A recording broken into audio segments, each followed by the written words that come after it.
Hi, my name is Leopard Girl, and I'm going to teach you how to time travel. Come see me on Twitch every Monday, Wednesday, and Friday. So, some of the positives to time traveling are you get more interest from the bank if you have money in savings. You can do events such as KK Slider, go see villagers for their birthdays, do fishing events, bug off events. You can finish things faster, such as renovations, growing fruit on your trees, upgrading different residences. You can go on shopping sprees because the Able sisters carry different items different days of the week.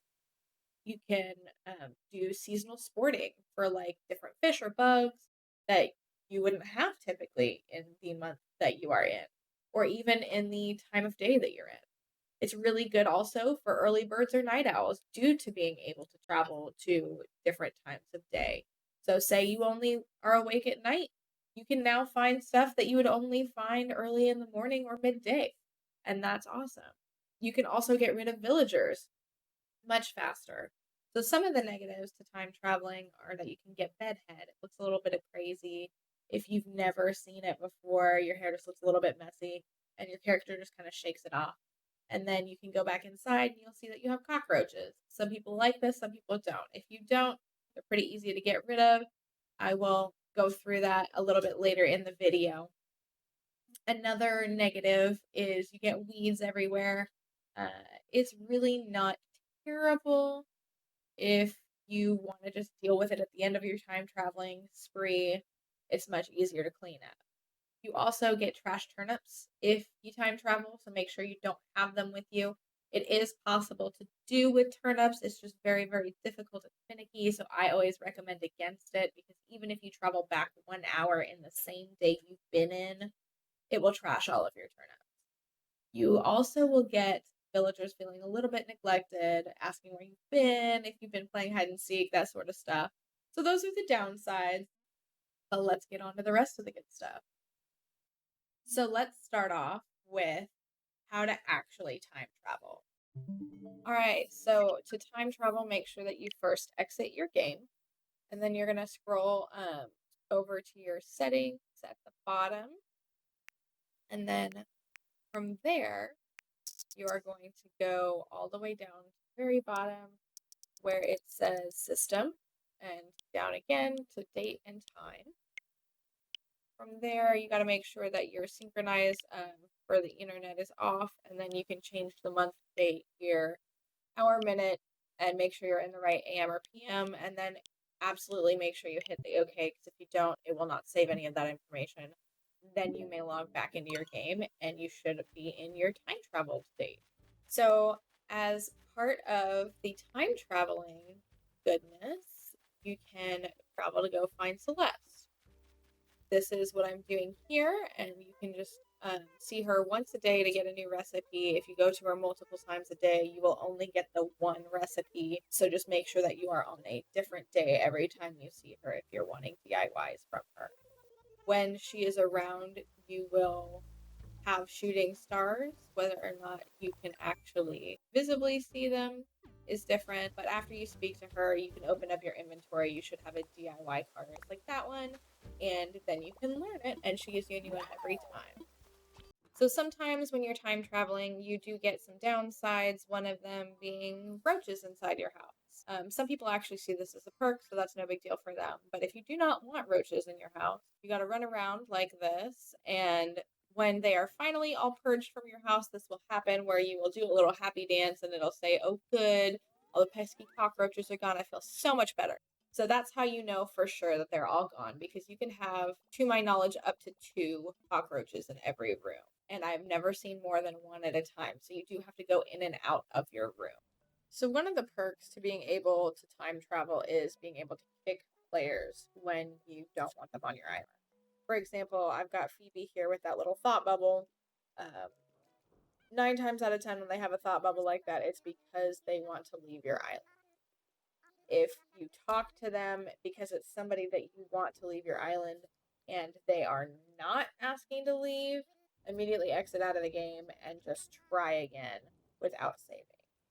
If they do want to leave, then you just go through this whole process where basically you say yes, you want them to leave, And then I always just skip to the following day just to make sure they're in boxes. And then I'll skip forward one more day just to be sure that they're absolutely gone. Really, you could skip forward 2 days and probably just be fine. I'm just a bit paranoid about it, which is why I do it this way. If it is not the person that you want to have the bubble over their head, all you have to do is just do not talk to that person and immediately swap to the next day. And just keep going to the next day and the next day and the next day until you get the bubble over the top of the head of the person that you want to leave. So now that Phoebe is gone, we're just going to double check and verify the plot is empty, it hasn't been taken, and then we will go ahead and start our Nook Mile hunt. So just make sure you've got a bunch of Nook Miles on you and your pole vault and ladder, and then you should be all set to go. So now that you are on the Nook Mile Island, you will simply look around for who happens to appear. And in this case, we have found Chief.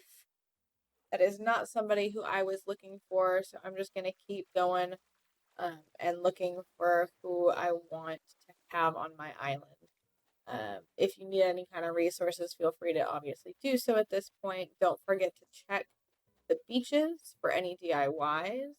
And in the process, I thought I would just verify whether or not you could indeed swim on the islands. And as you can see here, you definitely can.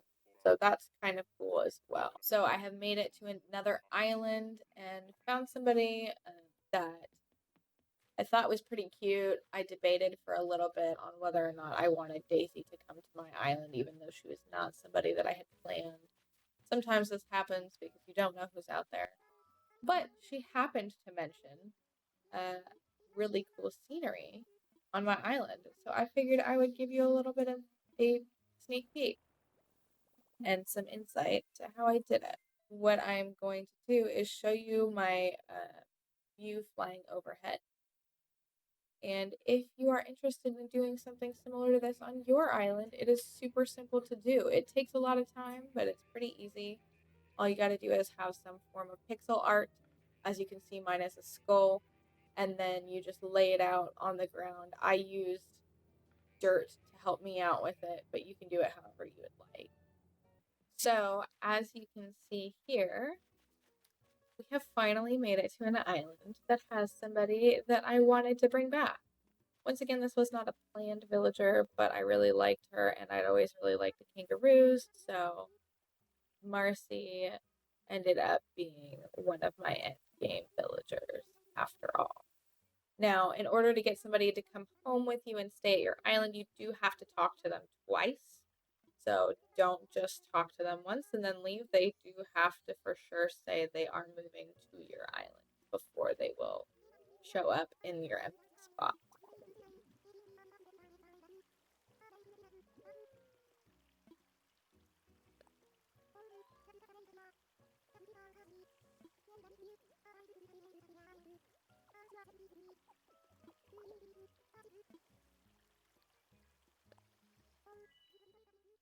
If you liked the video, please hit the like and subscribe buttons below. And if you'd like any further updates in the future, please also hit that bell.